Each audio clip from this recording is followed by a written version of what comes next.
Hello students, this is second part of chapter 6 of 8th class combustion and flame।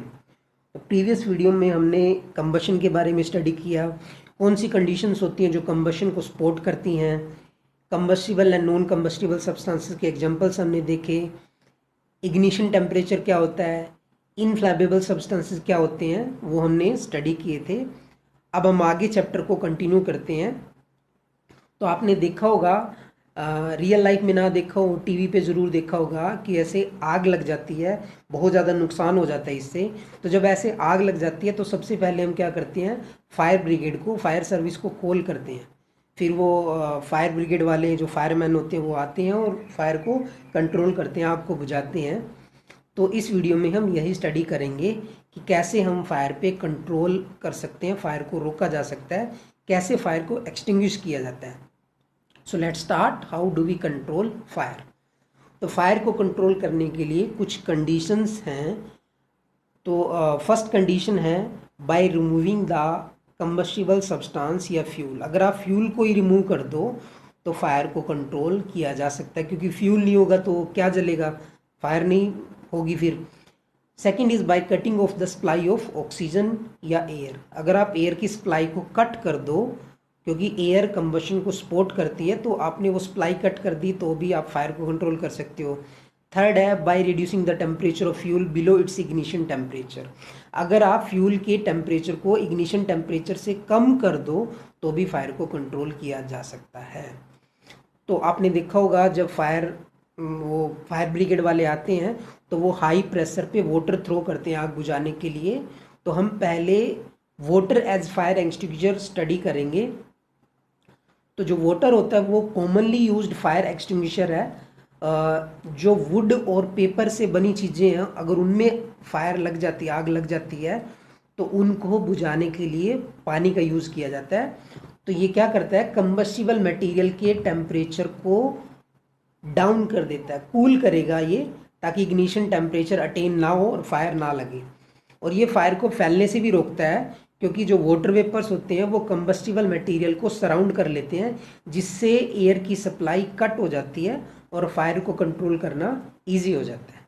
तो आपने देखो ज़्यादातर हम छोटी सी भी आग लग जाती है उसको बुझाने के लिए फायर को ही, वाटर को यूज़ करते हैं एज फायर एक्सटिंग्विशर।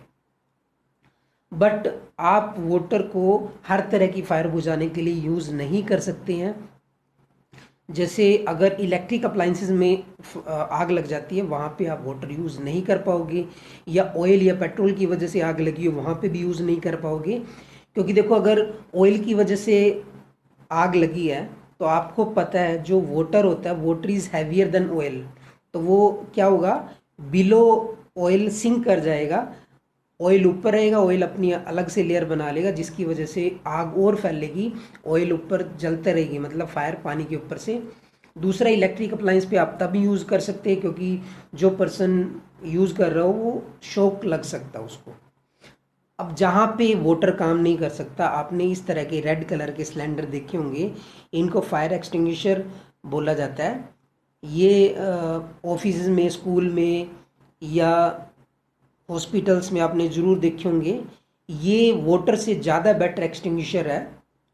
आइए हम स्टडी करते हैं why carbon dioxide is better fire extinguisher than water. तो कार्बन डाइऑक्साइड इतना इफेक्टिव इसलिए है क्योंकि एक तो आप इसको इलेक्ट्रिक अप्लाइंसेस या ऑयल की वजह से जो फायर लगी है उसमें भी यूज़ कर सकते हो, जहाँ पे वाटर यूज़ नहीं हो सकता। तो ये क्या होता है, जो कार्बन डाइऑक्साइड है, it is heavier than oxygen. तो ये क्या करता है, it covers the fire like a blanket. मतलब फ्यूल और ऑक्सीजन के बीच की जो कांटेक्ट है उसको कट कर देता है, जिससे फायर को कंट्रोल करना इजी हो जाता है। और कार्बन डाइऑक्साइड को हम स्टोर कहाँ करते हैं, हाई प्रेशर पे लिक्विड फॉर्म में स्टोर किया जाता है सिलेंडर्स में, जैसे एलपीजी को स्टोर करते हैं। तो जब सिलेंडर से ये CO2 रिलीज होती है, ये वॉल्यूम में फैलती है, एक्सपेंड होती है, और उसको फ्यूल को कूल डाउन करती है, टेम्परेचर को नीचे ले आती है। तो ये सिर्फ ब्लैंकेट का ही काम नहीं करती कार्बन डाइऑक्साइड, ये फ्यूल के टेम्परेचर को डाउन करने में भी हेल्प करती है। That's why it is an excellent fire extinguisher. और कई बार हम फायर को कंट्रोल करने के लिए सोडियम बाइकार्बोनेट, जिसे कॉमनली बेकिंग सोडा कहते हैं, या पोटेशियम बाइकार्बोनेट का ड्राई फॉर्म में या पाउडर फॉर्म में यूज़ करते हैं। ये केमिकल्स भी कार्बन डाइऑक्साइड रिलीज करते हैं। तो हमने देखा कि कार्बन डाइऑक्साइड वाटर की कंपैरिजन में ज़्यादा बेटर फायर एक्सटिंग्विशर है। नेक्स्ट हम स्टडी करते हैं टाइप ऑफ कंबशन। तो 3 टाइप के कंबशन जो हम स्टडी करेंगे, rapid combustion, spontaneous combustion and explosive combustion. First is the rapid combustion, वो कंबशन जिसमें कोई भी सब्सटेंस रैपिडली, बहुत तेजी से जलता है and produces heat and light with the help of external heat. जैसे एलपीजी जलती है, एलपीजी जलाने के लिए आप मैस्टिक या लाइटर का यूज़ करते हो और वो एकदम से जलती है और उससे हीट और लाइट प्रोड्यूस्ड होती है। सेकंड इज स्पॉन्टेनियस कंबशन, वो कंबशन जिसमें कोई भी सब्सटेंस स्पॉन्टेनियसली, मतलब अपने आप से स्वतः जलता है और जिससे हीट और लाइट प्रोड्यूस्ड होती है without the help of external heat. जैसे वाइट फॉस्फोरस है, अगर आप उसको खुला छोड़ दो तो वो एकदम से अपने आप से फायर कैच कर लेता है, वो स्पॉन्टेनियसली जलता है।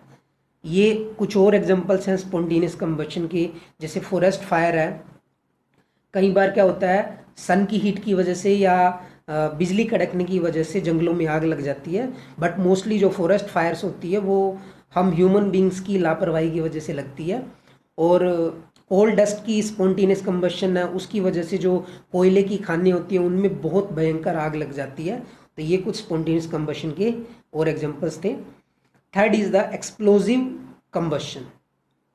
एक्सप्लोजिव कंबशन में क्या होता है, एक सब्सटेंस सडनली बर्न होता है and it produced heat, light and sound with the help of heat और प्रेशर। मतलब इसमें हीट भी प्रोड्यूस्ड होगी, लाइट भी प्रोड्यूस्ड होगी और साउंड भी। तो हम दिवाली पे जो क्रैकर्स जलाते हैं, पटाखे फोड़ते हैं, वो इसी कंबशन का एग्जाम्पल है।